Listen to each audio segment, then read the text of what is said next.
हमारा संविधान सभी देशवासियों को समानता का मूल अधिकार देता है। इस मूल अधिकार के कारण हर एक भारतवासी गरिमा में पूर्ण जीवन जी सकता है। इसी संविधान द्वारा दिया गया दूसरा बहुत ही महत्वपूर्ण अधिकार है प्रत्येक व्यक्ति को मिला हुआ मतदान का अधिकार, अर्थात वोट देने का अधिकार, जो कि हमारे लोकतंत्र का आधार है।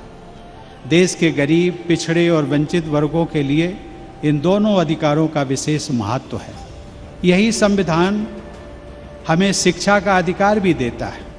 नागरिकों को मिले सभी अधिकारों का समुचित उपयोग करने के लिए शिक्षा का होना बहुत जरूरी है। बाबा साहब के अनुसार मनुष्य के हर प्रकार के विकास के लिए शिक्षा एक आधारभूत जरूरत होती है।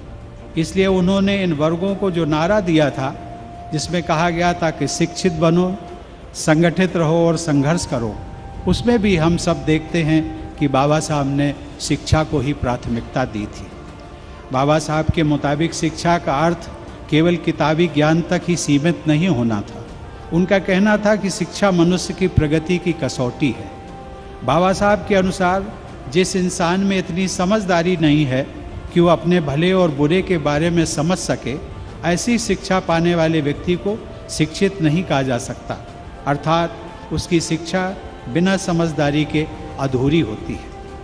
मैंने इस बात का उल्लेख इसलिए किया कि हमारा देश लोकतांत्रिक परंपराओं के आधार पर संचालित हो रहा है, जहां चुनाव होते हैं, सरकारें बनती हैं और देश के नागरिकों के भविष्य की रूपरेखा तैयार की जाती है।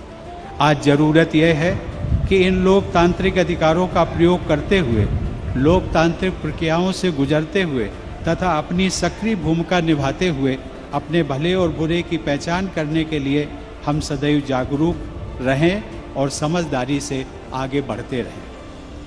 हम सब जानते हैं कि जो इस देश का प्रथम मंत्रिमंडल था नेहरू जी के नेतृत्व में, उसमें बाबा साहब को विधि मंत्री के रूप में जिम्मेदारी मिली थी।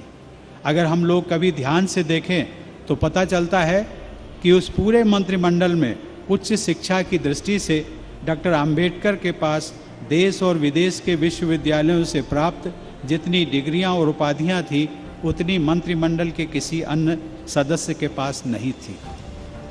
संभवतः इसका एक प्रमुख कारण ये रहा होगा कि वे अपने विद्यार्थी जीवन में सदैव अपना सारा ध्यान और अपनी सारी ऊर्जा केवल और केवल शिक्षा पर ही लगाते रहे। बाबा साहब यदि ऐसा ना करते, हम लोग कभी कल्पना करें, बाबा साहब यदि ऐसा ना करते और कहीं भटक गए होते तो शायद वो इतने बड़े विद्वान ना बन सके होते।